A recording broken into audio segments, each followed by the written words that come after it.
118 to 113. The Sacramento Kings have won 6 games in a row, one shy of their season high of 7 games. I can't believe it. They are on fire. They beat the Thunder. It was a dogfight like I said it was. You know, a lot of fans expected or they should just walk over the Oklahoma City Thunder. And I'm like, relax. You know what I mean? Like, these guys are professionals. They've been competitive all season long. They have an amazing basketball player on that team, right, who just lit it up tonight in SGA. And then they had Isaiah Joe, who I love, by the way. And we can rewind it back on this show. And I think it was last year where I was like, I think they should, take a little flyer on Isaiah Joe, because that kid can shoot lights out when he played with the Philadelphia 76ers. And they really found themselves a gem, because that dude can shoot lights out. I'm very happy for Isaiah Joe. Just a clean ass jump shot. The guy is just butter. He is butter, man. So good for him. He's working hard. He's putting the work in, and it's showing. But the Kings 118-113, and the Pelicans lost tonight, which I actually watched the fourth quarter.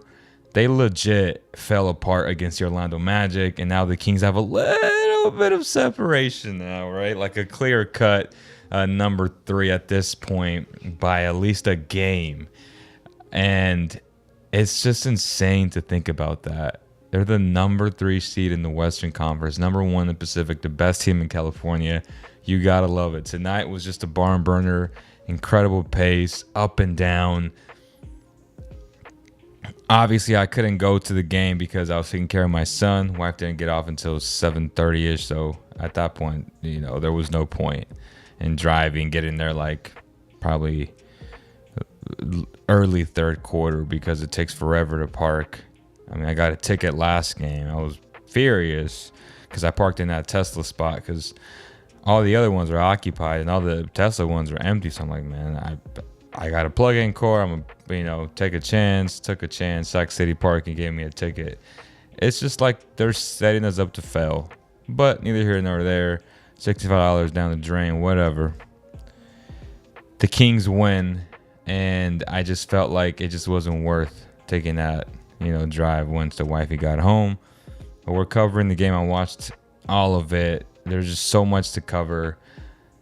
A lot of good things, a lot of bad things, right? You saw some sloppy play towards the end. You saw some sloppy play in the beginning when they took that lead. You saw a lot of good things in how they came back. They dominated in the paint. The Thunder shot, I believe, 12 threes. They made 12 threes in the first half, and they made 4 in the second half. So they completely turned that around and brought that energy defensively in the second half.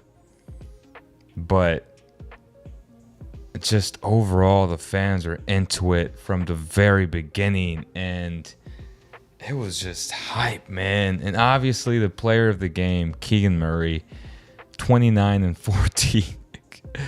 He is a rookie, although he's an older rookie. Regardless, he's going through the tribulations and the hardships of an NBA season. These kids aren't used to playing these many games.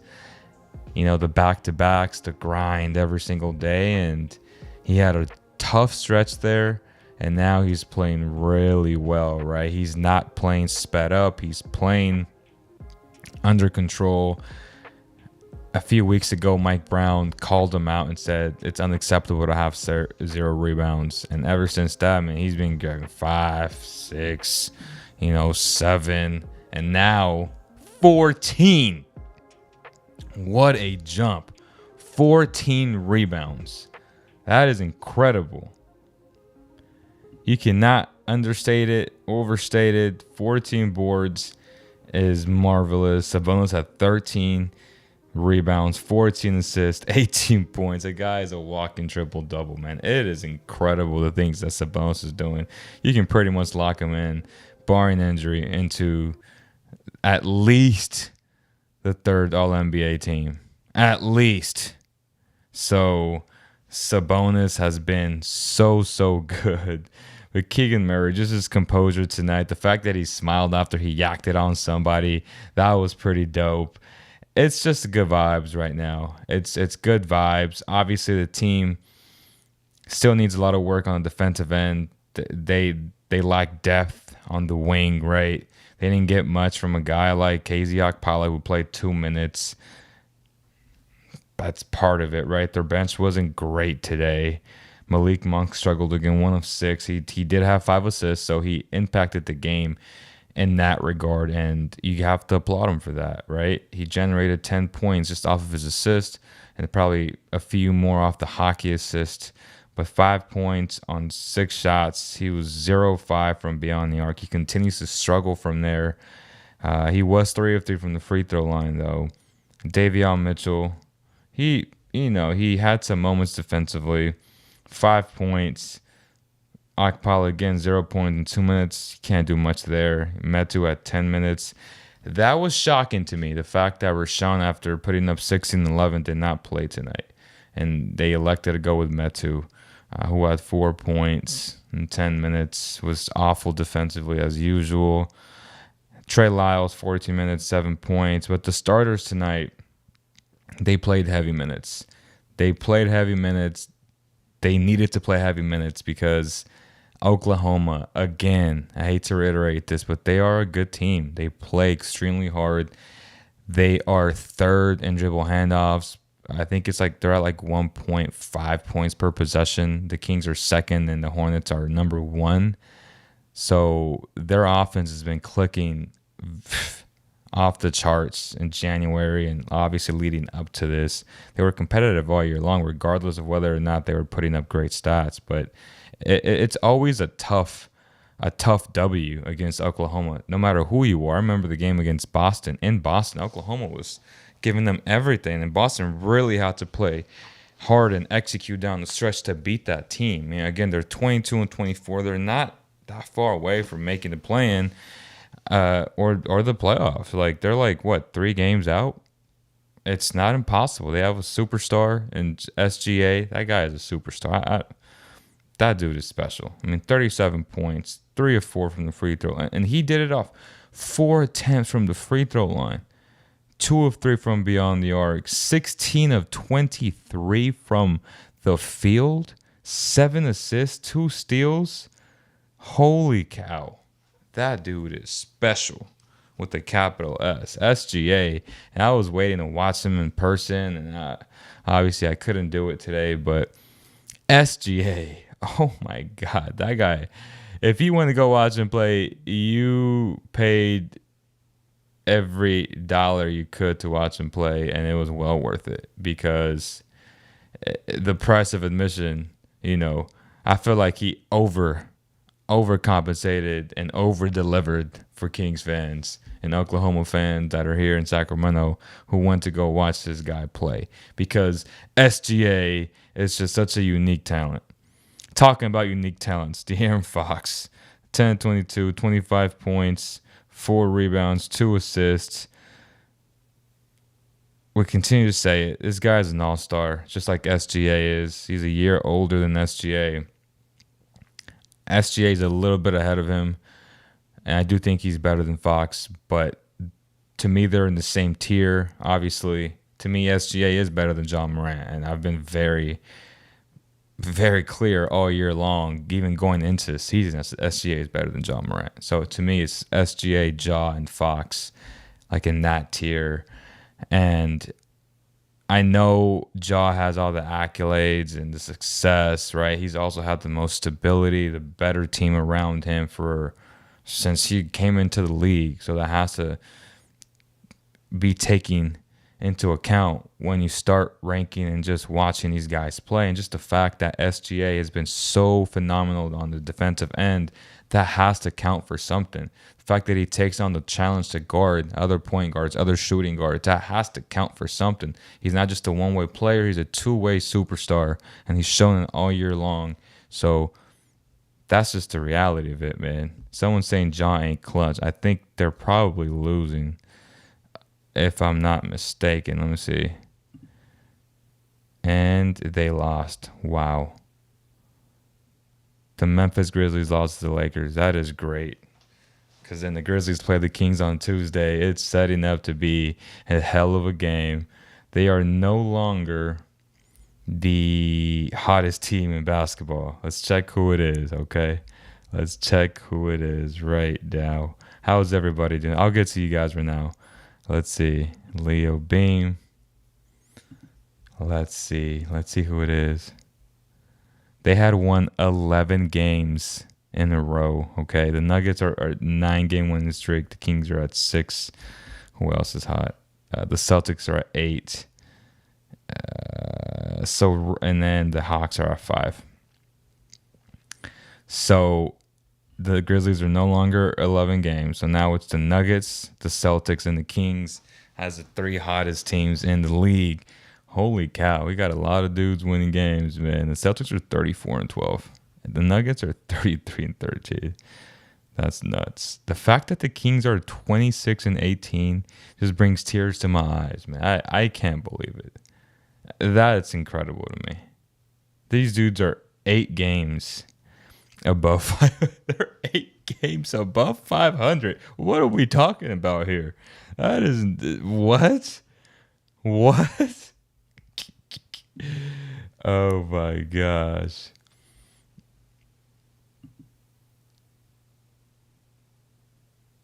Keegan Murray is a solid rookie. Draft night, people were clowning that pick too, Leo. I don't think anyone's ever said he wasn't a solid rookie. No one's ever said he wasn't a good player. Just people said when you're the number 4 or you're choosing number 4, people tend to draft best player available over fit. Keegan was the perfect fit for the Kings. Some people clowned it in the sense of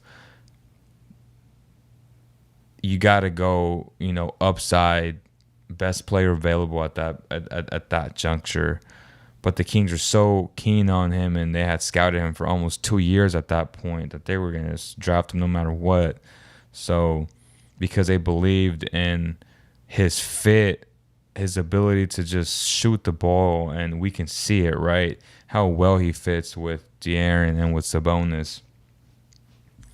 Very never get too high, never get too low type of guy. Again, he got a smile out of him today, but I don't think anybody clowned it in terms of him being bad, because everybody knew he was the best player in college basketball last year. I mean, that dude was legit.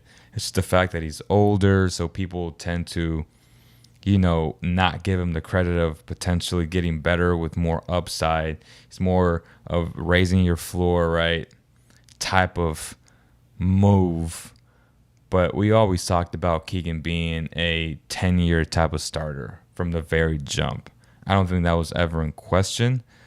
It was just a matter of how do you value picks, and the way the Kings were headed in terms of having 2 foundational pieces in Sabonis and in De'Aaron Fox, then they wanted to surround them with a guy that was already mature, that could impact the game from day one, which he did. Then he played really bad. Like, let's be honest. Keegan was awful for a good stretch there. Like, after his hot start, he could not find a bucket. He was struggling.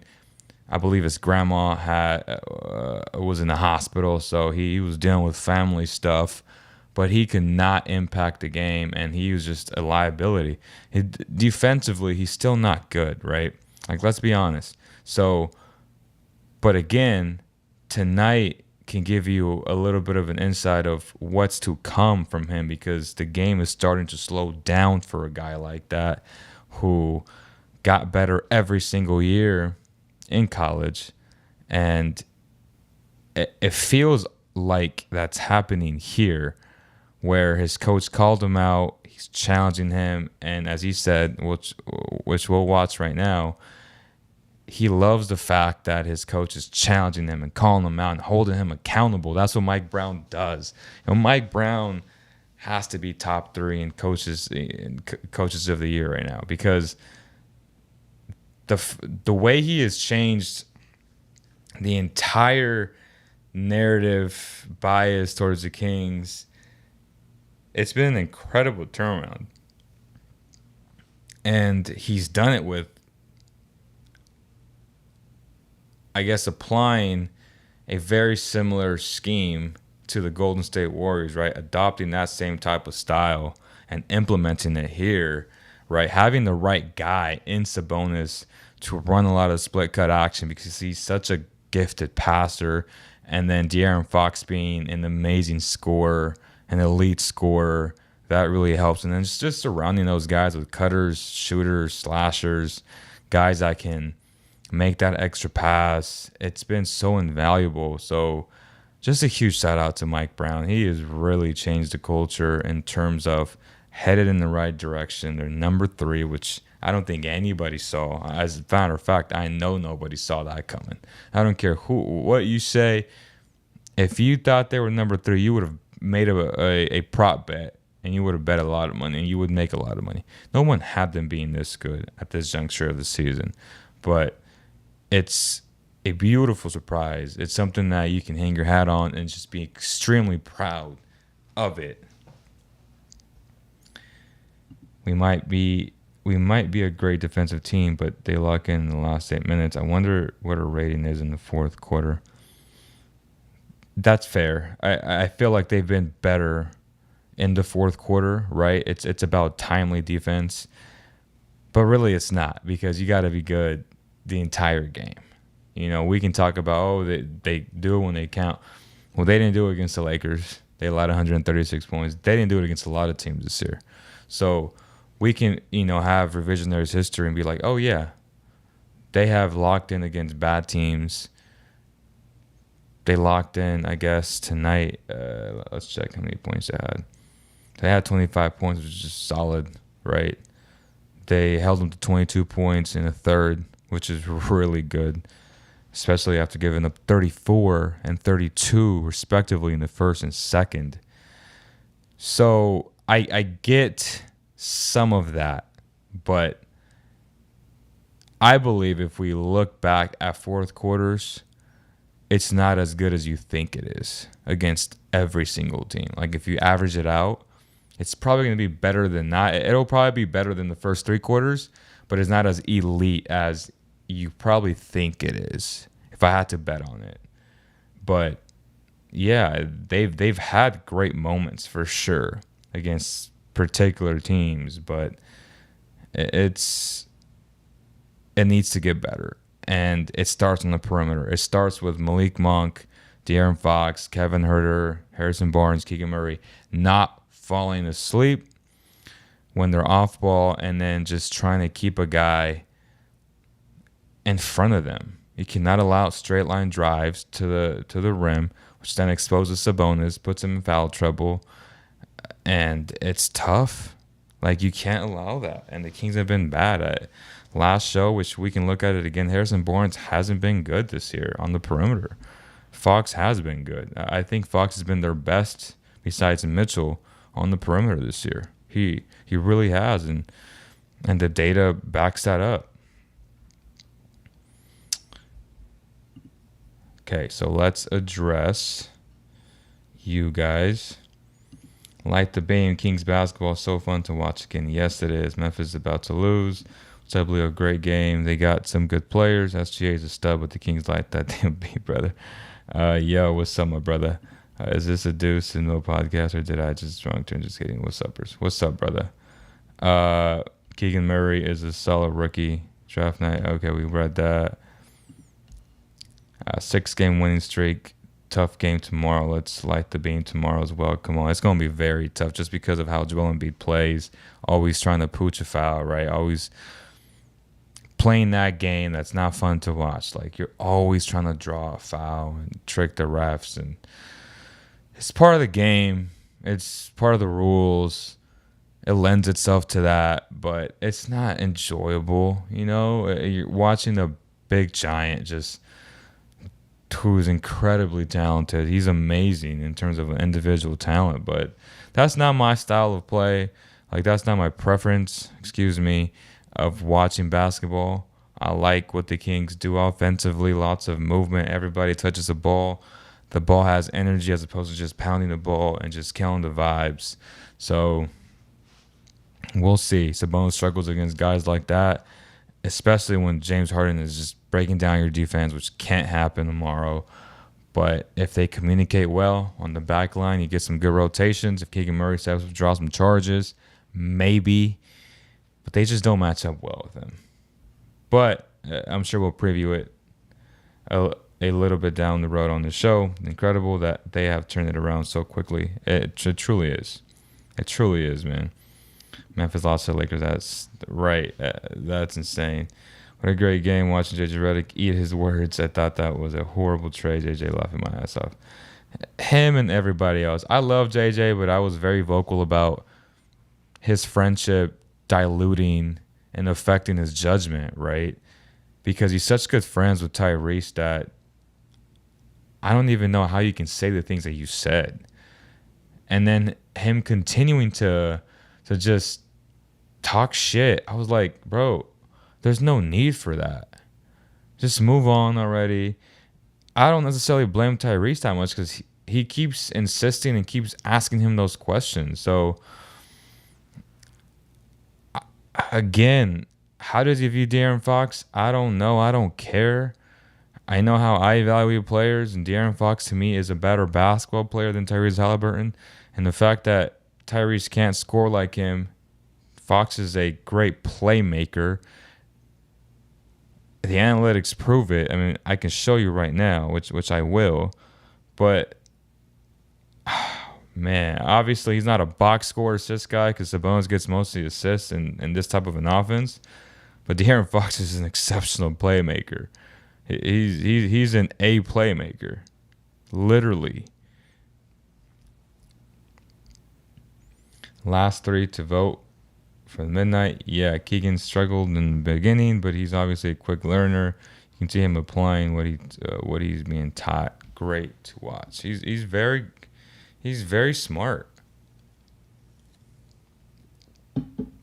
He's very smart, without question. He actually kicked off the season very hot, but then he went into a slump. He's been out of a slump for a while. Love Keegan's growth off the challenges. Sabonis is what Draymond is for the Warriors. Mike doing a good job. My guy, Don Mitchell. I think the second half, there are adjustments and the Kings come out and play better defense. Brown definitely has a signature on that, in my opinion. Yeah, so they started to blitz SGA a lot more to try and get the ball out of his hands. Obviously, he still put up 37 points, right? But just trying to disrupt his timing and rhythm, that's always a good plan. I'm sure if we watch the film, there are times where the Kings half-ass a double and they don't execute it properly and stuff like that. And that's why I say they need better wing depth and they need better playmakers on defense, guys that are really good on defense. What's it going to take? Are the Kings willing to make a big move, or are they going to be smaller type of moves? Right now, again, I always say this. Do not let wins affect the way you judge this team, right? It really covers up a lot of their weaknesses when they face really good teams, and they're not going to face bad teams all the time.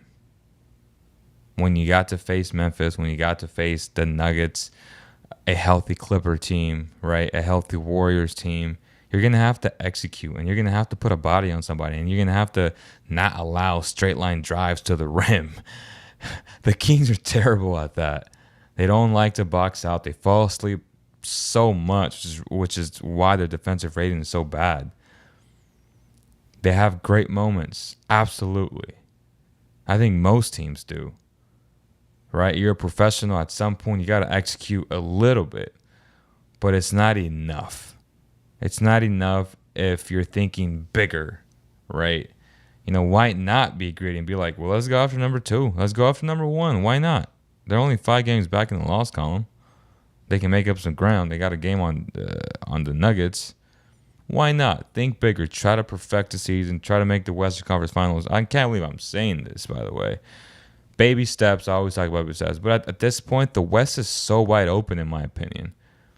It's so wide open that if you make the right move, I don't know what the right move is, if I'm being honest.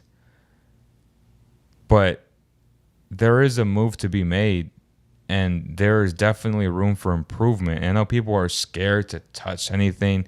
The big difference from other years which is why it didn't work, is because in other years, you didn't have Sabonis and Fox. The two main components to this entire operation. We can talk about when they traded for HB. We can talk about, I don't know. Was that Dave? Yeah, that was Dave's year. They weren't that good, though.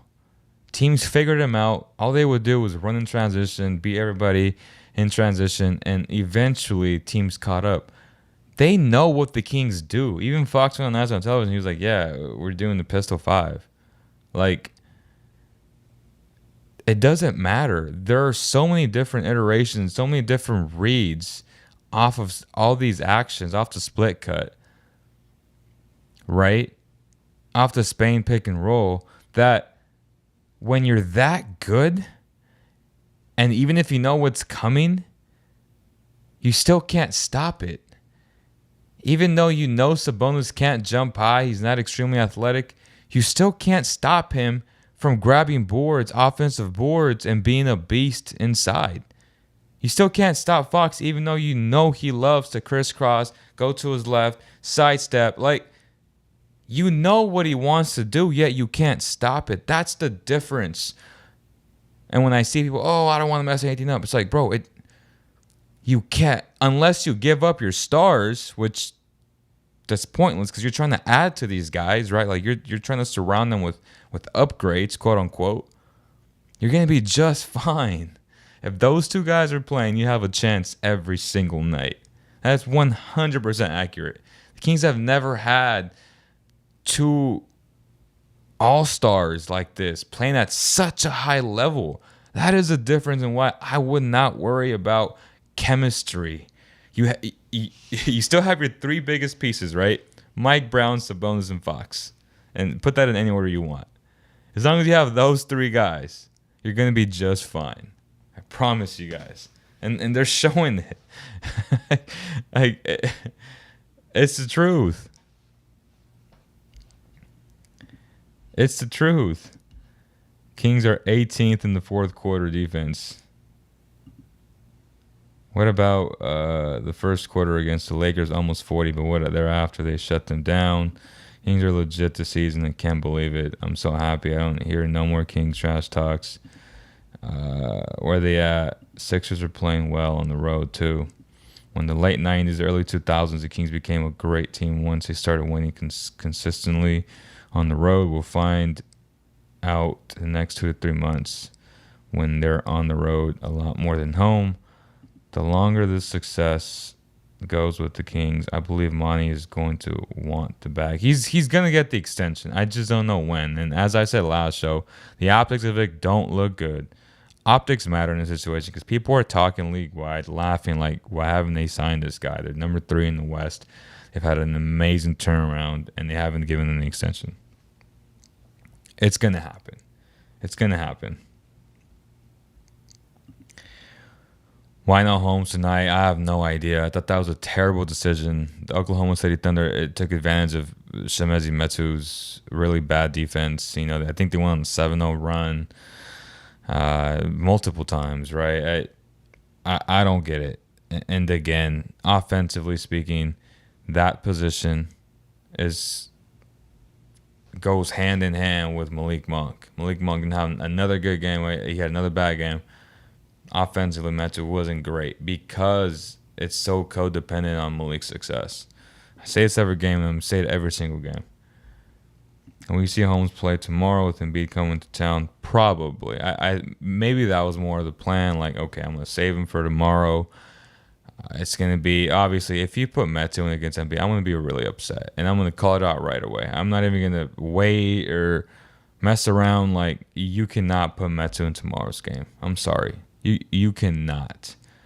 I think they got Montrez over there. You cannot put him into that game. He's going to get destroyed. Leo, aside from your analysis of a trade needed for a better defense, the Kings need to win close 50% of the road games, the majority of the home games to lock on the playoff berth, just get to the playoffs. Yeah, I mean, that's the whole goal, right? Get to the playoffs and just go from there. Maybe you just go with the exact same team and you allow Harrison to expire, right? and you get all this money and you decide if you want to bring him back next season. If not, you try to use that on wing depth. There's a ton of guys like the McDaniels, the Vanderbilt. Jared Vanderbilt's going to be a free agent.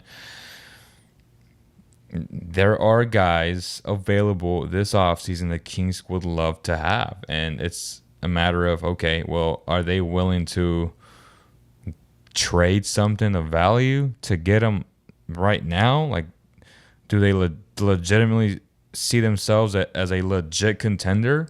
If they do, you make the move. You don't wait to the offseason because these are golden opportunities that you may not ever get again. You know, what are the odds, I guess? I mean, the Clippers are always injured, but, you know, what are the odds that all these teams are, with all these injuries, are going to happen again? You got to seize the moment, honestly. You really do. And at that time, JJ was running his mouth. He said that was a good trade for both teams, and it was Free Fox's game. You were right. Man, I just wanted Fox to play with a guy on his level. He never had that. He never had stability from the front office or the coaching, especially from his coaching staff. He finally got that. I would always talk about for years. I just want him to have a okay coach, like a coach that's respected league-wide, and they got one. They got a very good one, but he just needs some stability, someone to hold him accountable, man. And you see the same thing going with the Houston Rockets right now. There's no accountability from Silas. He's going to get fired. The team don't respect him. Everybody it seems like even on the court, they don't like playing with each other because there's no structure there. That's how the Kings would play forever. Under Luke Walton, you had some moments there with Dave when they had George Hill, Zebo, and Vince Carter. Like, what the hell are these guys doing here? So the Kings have been through so much, and I see these other teams going through the exact same thing. They can use the Kings as a blueprint and be like, okay, these are the steps that I got to take and the things that I can speed up the process and like do things right? Use the Kings blueprint this year and apply it to themselves to try and essentially accelerate that process of improving their roster. But we'll see. Discuss solutions and strategy. What do the Kings need to do to win tomorrow and expose Philly's weaknesses? Holmes will play tomorrow. Okay, so we'll get to that, Brother Leo. You're doing a great job. Probably appreciate you, big dog. I think the Kings have put Embiid in foul trouble, constantly attack him and make him play defense and attack the cup more. Happened to the LA-Memphis game, Uncle Sharp. Oh, yes, I saw, obviously, the stuff that's surfacing on social media, and I was laughing. I'm like, man, Uncle Sharp is crazy. Uncle Shannon's crazy. I don't know. What's up, my guy? Light the beam, bro. I was like, why you getting in a fight with Jaws dead? Then you gonna have Aquaman beat your ass. Like, come on. Bruh, y'all see what happens? Yeah, it's crazy. And with the trade talks, enjoy this moment, yo. Some people like to enjoy the moment. That's fine. I feel like, again, seize the moment. There's an opportunity here to take advantage of it. I'm sure Monty's making calls and trying to improve the roster. I have no doubts about it. I don't think he's just sitting there enjoying the moment. Like, I really don't, because he still needs to get extended. He still needs to continue to prove it. And I know he knows that the West is wide open. Like, that's the reality. What is the deal with Monk these days? I have no clue, bro. Like, he is struggling out of his mind. He is struggling. My guy, Roger.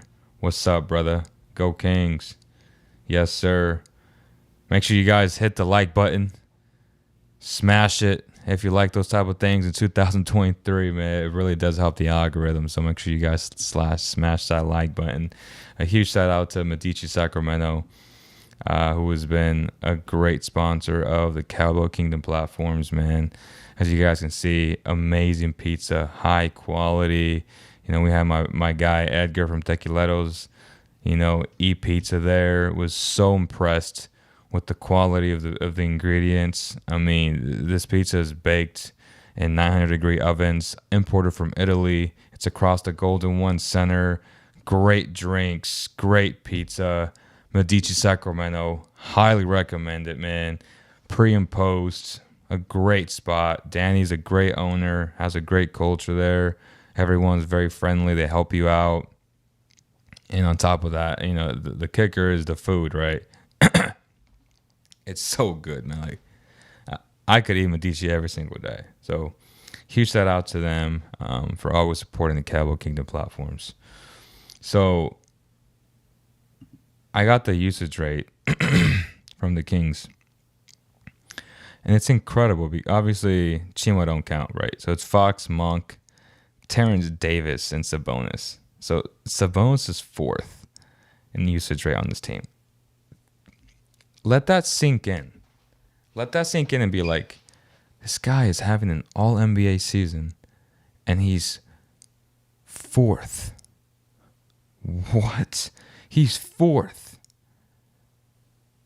Obviously, he's like right there with TD at 20.6, 20.9, and he's doing all these things without pounding the ball. That's so unique and so incredible.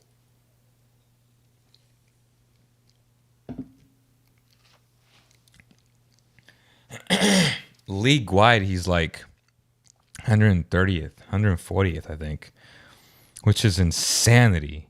It's insanity, right? And let's look at those standings again. They're number 3, a game ahead of the Pelicans after the loss today. Wow. 2 less losses, same amount of wins. Wow. That's crazy. They're 5 games back in the loss column to both the Nuggets and the Grizzlies. Wow. Man. That has to pop.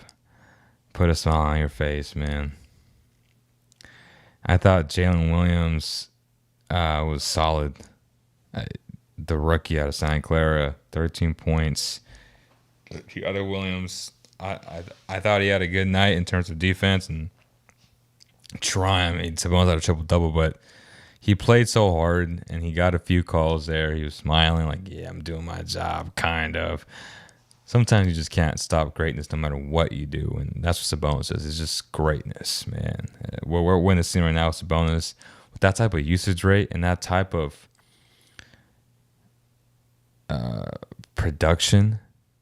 It's I don't know who's ever done stuff like that. Like, seriously, when you look at usage rate, right, from the entire league, like, if I just remove the Sacramento Kings, Joel Embiid, number 1 in usage rate, 37.9. Wow. Luka Doncic, number 2, 37.2. Giannis, John Morant.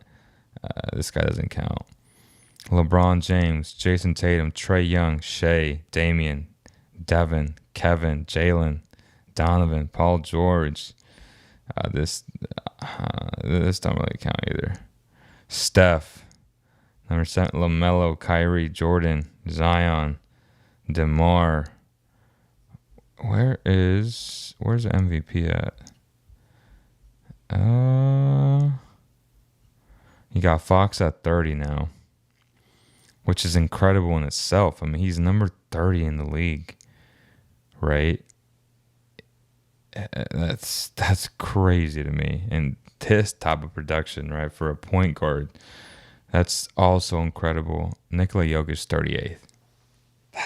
That's insane. No motion loss, just no nonsense. He gets the ball out quick. You gotta love it. The fact that he's 38th in usage rate, and Sabonis is like 100. Let me see. Sabonis is. He's on like row 3, bro. Let me see. Sabonis. He's 133. And then Joker's is 38. Right?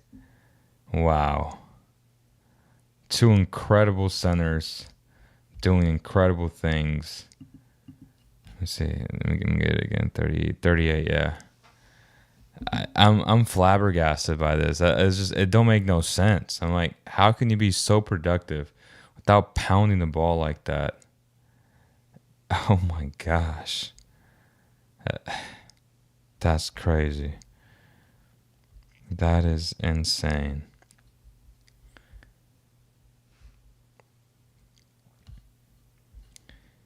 Harrison is so important to this team. He does the little things that matter, like getting to the cup. When they need to get a bucket, he gets them to settle down.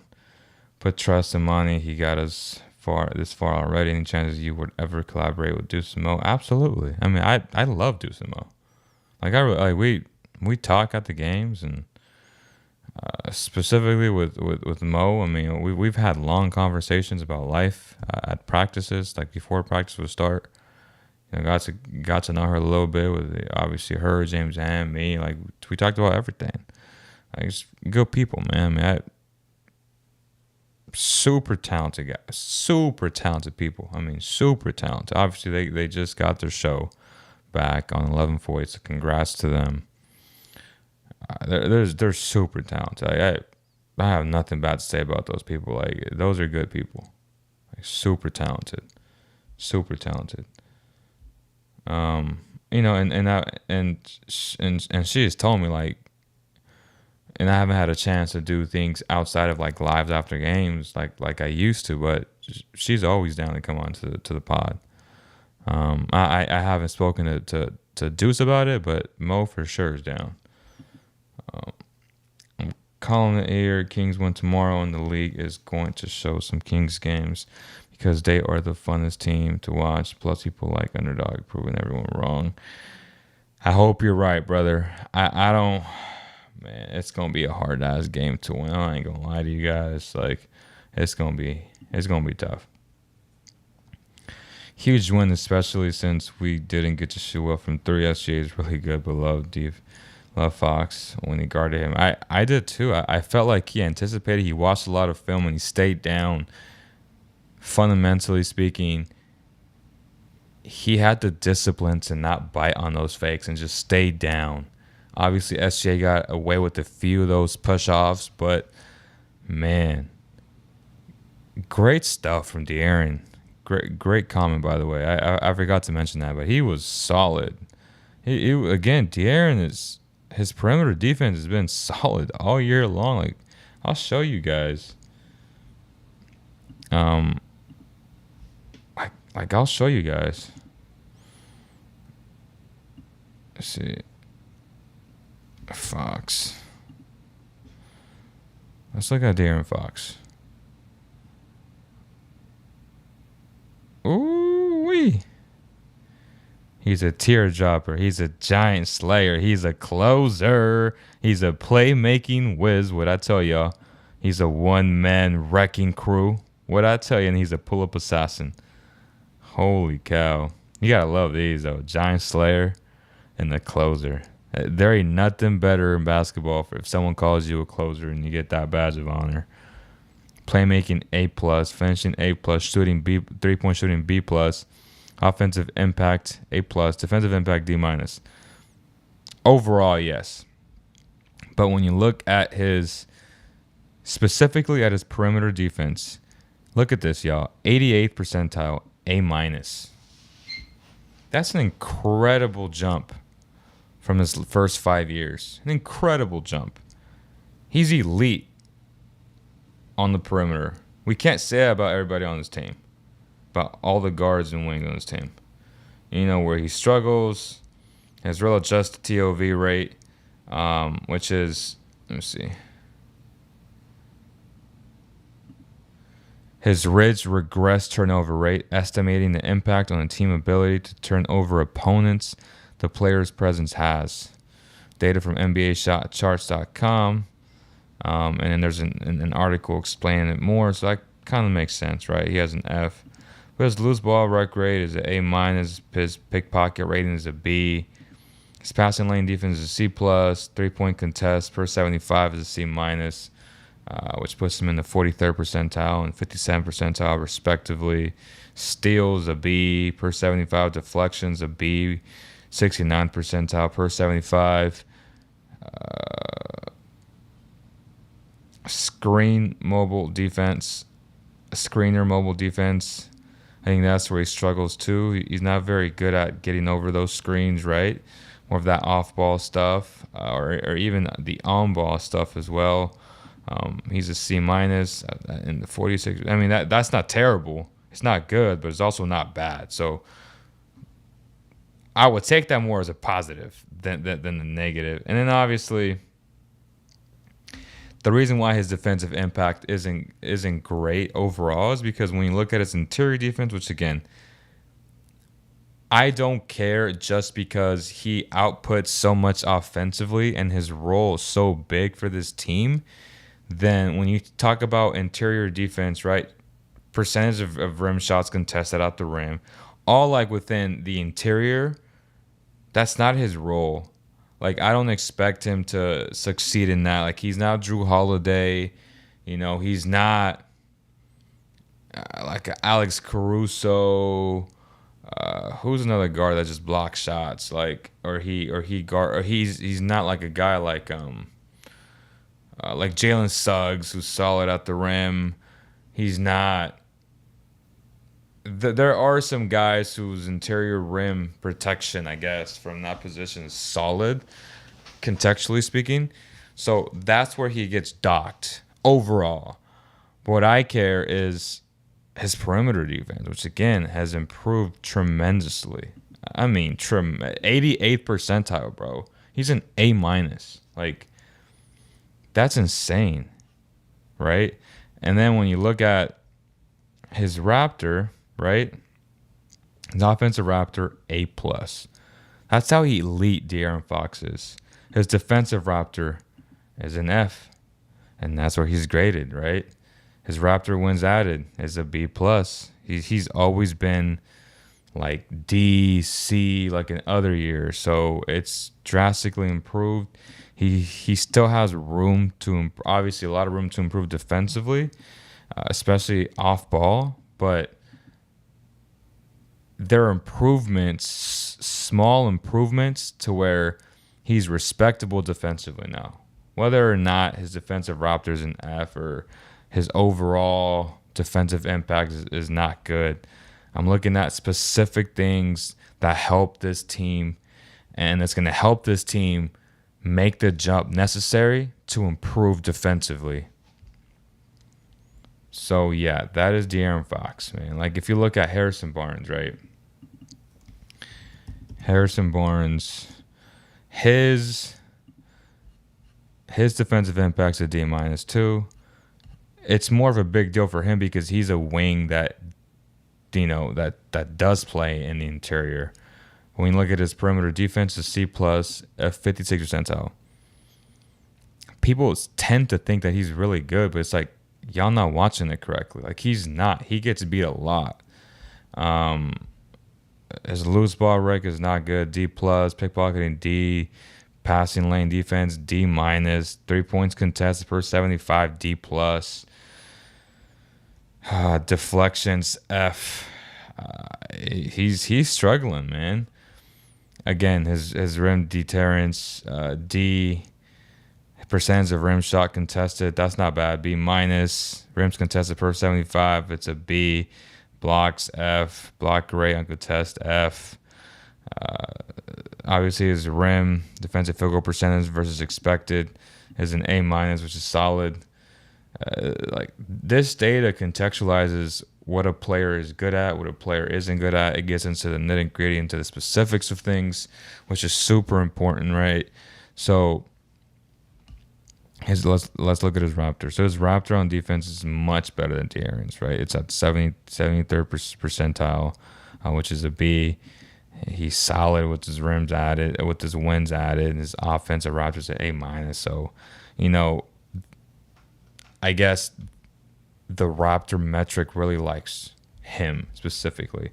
When you get into the specifics, into the details of things, it'll highlight what I see on film, which is not great defensively. I don't think he's been good this year, if I'm being honest with you guys.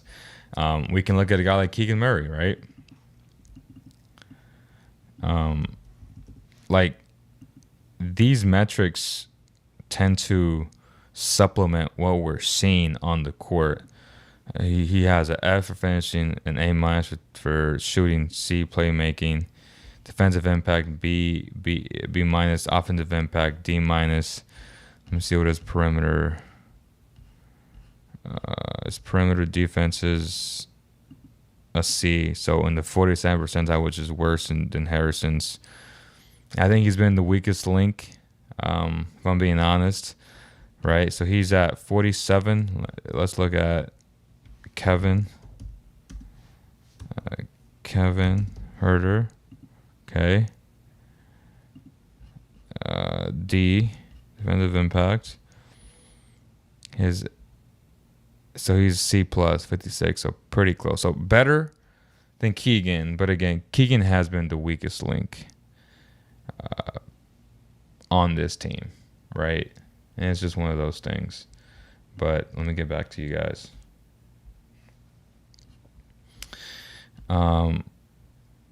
Read tonight that Embiid is questionable for the game tomorrow, sick, non-COVID. Oh, that would be awesome. That would be awesome. Hope that is true. Leo, have you had the chance to break down the JJ Redick podcast where he talked about how good the Kings starting 5 defense is? If not, it's a must watch. I have watched it. I think they're obviously better with Davion in it, right? But you can't have Davion out there for offense, bro. I mean, he's so terrible.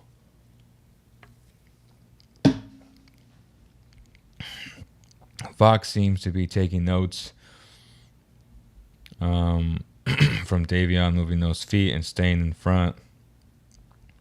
He wasn't like that before. His defense has improved a lot. CK along with DSMO is a super team. I appreciate both contents. You guys together would be a problem for networks. 3 awesome points of views if you can get on the network. I'm shooting for both you and Leo. I appreciate you, Ryan, man. As always, man, for the love and support. So many positives from tonight and some negatives. Murray on fire is my favorite. I mean, he was so good tonight. You just got to give that kid some credit. He was phenomenal tonight, man. He really was.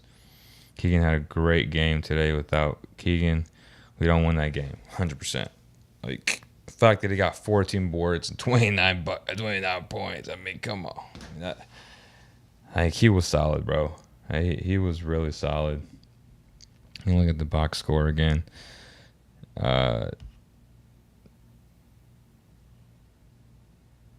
So Harrison had 11 points. But when Keegan has 29, that averages out, right? It's okay. I'm not mad at that. He had his role tonight. Kevin Huerter, 14 points, 2 of 7 from beyond the arc, 6 rebounds. Again, doing other things besides shooting the ball. That's what Mike Brown wants to see. He wants to see that. Matter of fact, let's take a look at what these guys had to say tonight. And let me see who spoke.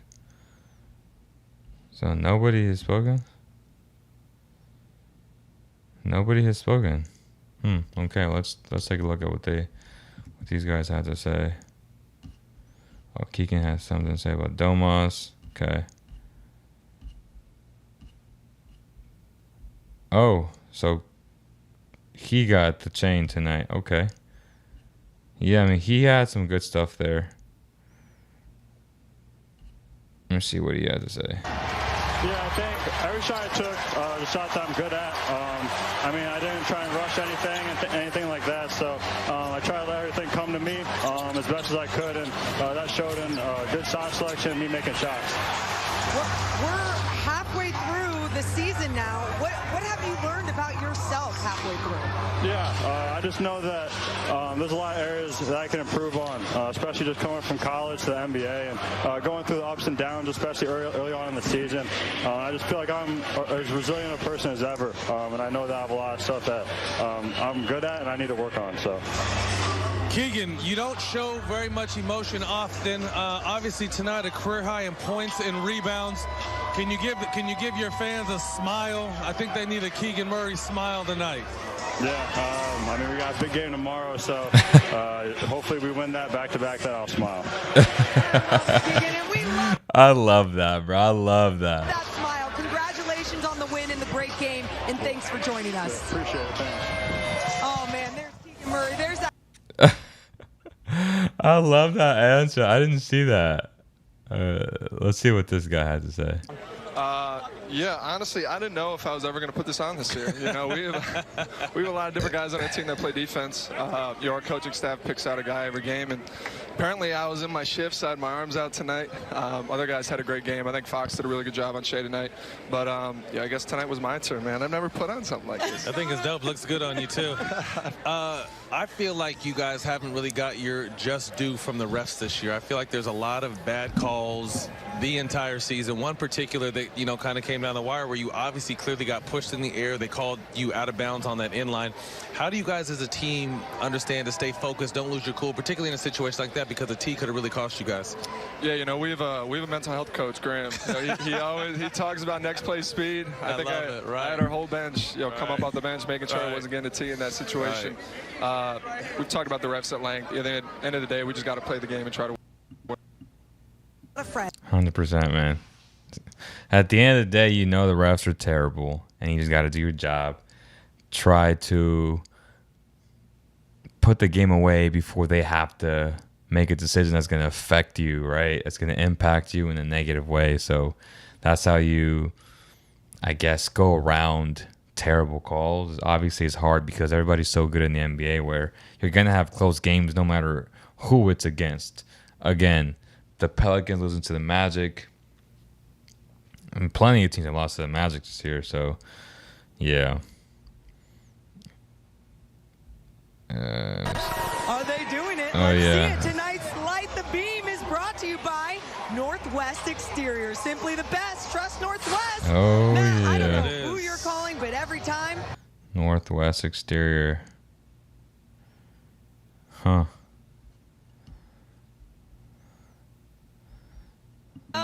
Salt Lake City this year. So NBA, Appreciate it. you got one of the best shooters over here out in Northern California, Sacramento. Team's at third place in the Western Conference. This guy needs to be able to be in the three-point contest. And you know man. what I love? Anytime Matt Barnes says something, usually anywhere, it happens. Comes true. I'm pushing it. Yeah, I'm gonna be pushing it for you, bro. Yeah, keep appreciate it. pushing Hey, that just narrative. be ready. Oh, yeah. You And already know. definitely be ready, because truly, I think for you, you know, as a shooter in this league, and you do so much more, just seeing the way that you move off the ball and defensive player of the game. Come on now. Yeah, there we go. You just got to rock that all the time now. But truly, your shot has just been something else this season. If you were in that competition, what would it mean to you personally as someone who has just, you know, been fighting here in the NBA? Yeah, just representing this team in this city, obviously. Coming into this league, I think it was something for me. I want to go there and compete against the best. It'd be a fun thing to be a part of. I haven't been to All-Star Weekend in general yet. Would love to go there and compete in something. So would love to be in it, but if it doesn't happen, it doesn't happen. It'll also give you bragging rights with the family, though, right? It would. That really would. I would have to show out, though, so Right, I for can't go real. there and, lay an egg. You got stuff there. What did Keegan say? I think Fox said it a couple of days ago or something. If we keep winning like we're winning right now, he could be in the MVP conversation. And I think he's the best player in the league. So I feel like just having him on the court, I mean, talking to him just throughout the game, it seemed like he had a bad game. But you look up and he's got a triple-double. So he's a really special player in this league. And he's kind of asserted himself as one of the best centers in this league. Did If he we say? keep winning like we're winning right now, he could be in the MVP conversation. I think he's the best player in the league. So He said, "I think he's the best player in the league." I feel Maybe he said he's one of the best players in the league. I think like just that's what he meant to say. Good for him, though. Either way, though, right? To get your commentary on him. I know you be in his ear all the time when he's doing wrong and evidently when he's doing right. But God, tonight he had a big Joe night. Yeah, I just told him be aggressive. I was only gone one game. Don't forget about us. When I have the ball, come and find me. I'm gonna get you open shots. Then they started. He made a couple. They started pressuring him, and then he showed he has more to his game. He can dribble. He can penetrate. He can dunk on someone. He can find open guys. So the more comfy he gets and plays his game, he's gonna be big for us. Domas, is that kind of him turning a corner a little bit to recognize some of those moments and do other things? Yeah, for sure. You know, it always takes a game or two, you know, to do those things and then realize, wow, I can do this in the NBA, you know. And the more he gets that confidence, you know, it's going to be better for him and for us. Good stuff there. Great stuff there, y'all. Let me see. They have not. It's all gravy. It is all gravy. How are you guys doing, man?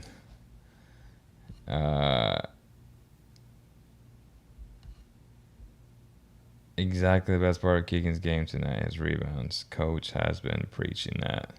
100%, yo. He has been preaching that, and he is responding. Let's take a look at some of these house highlights.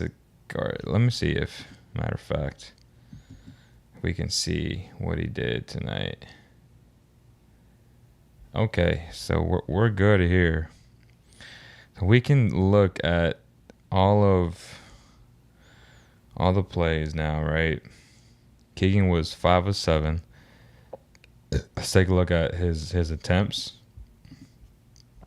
And like highlight what he did really well. Had a lot of turnover. Right. So I don't know if you guys can see this. Or as a matter of fact, let's switch it up. Let's switch this one up to screen share. I think that's a little bit better for you guys. All right. Okay. On this first one, we see a nice little pin down here. Or you can call it a flare screen too, to get Keegan going, right? Nice little pump fake. Kicks it back out to Sabonis. Nice little DHO here. Creates enough room on this one to where he sees the basket. His eyes are locked into the rim. He just shoots the ball. Great stuff there by Keegan Murray. Let me see this one. Okay, another dribble handoff. Oh, my boy Sabonis got kicked, you know where. Just simple basketball. Sabonis' screen assists are just so crazy, right? It's just like, jeez, so hard to get over that. Like, just great stuff there. This was a miss. I'm curious to see what it was. Fox is into the paint. Just a great shot, right? Go over 3 guys. He's collapsing. And this is what we say, well, what I mean when I say he's a playmaking whiz. He's such a good playmaker. Look at the shot quality, bro. Look at all the attention that he has. And this is just a great shot that he missed. But that's just a quality shot. That's what you want, right? Let me see. Okay. Good pass here. Move. Good cut here. Okay. Just no hesitation, bro. That is wild. Keegan is just, he's ready to strap it every time, bro. That is good basketball. Like, you cannot give him any room right now. Great screen. Holy cow, look at that. I felt like he moved. Like this, like if this was Rashawn, he would have got called for a moving screen. Because he moved into him, but they didn't call it though. Like, refs are so inconsistent, man. Great pass. Wow. I mean, it's a great look. Oh, shit. We've had a lot of turnovers. Great look there. Let me see. So here, they put the ball inside. Free to long extended.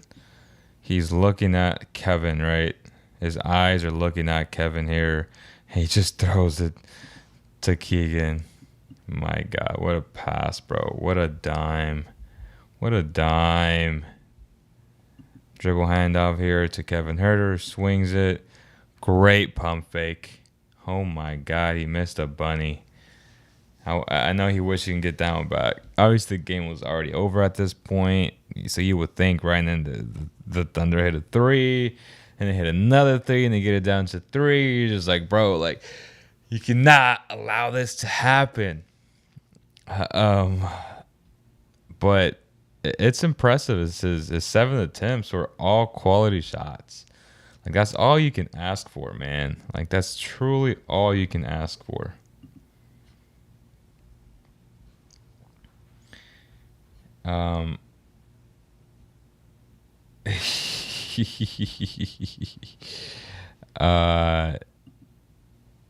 Is there anybody else that you want to see? Davion Mitchell. I mean, we can end it there. But yeah, it was just a great night overall. The Kings are third by a game. They have a tough one tomorrow. But is it winnable? Absolutely. They got to execute attack. Try and get Joel in foul trouble, which the referees give him a lot of leeway, right? Like, very lenient with him. But if Fox can have a monster game tomorrow, you get about 10 free throws. Sabonis does what Sabonis does. You need a monster game from Malik Monk. You really do off that bench, which will get it. Rashawn's probably going to play tomorrow. You need a big game from him. If Domas gets in foul trouble, Rashawn needs to try to replicate what he did against the Lakers and be impactful on both sides of the ball. And you'll have a chance. The Sixers are a good road team. They're waiting here tonight, watching the game, studying the film. It's going to be an interesting game because the Kings are a different team than they were when they faced them, right, in Philadelphia. They're hot, 6-game winning streak. The confidence is hot, so it's going to be a different game. Let's just hope it's a W tomorrow. Huge shout out to Sacramento. Y'all can go ahead and check them out before a game. Eat some pizza before the game. Get a few drinks there. Go after and light the beam.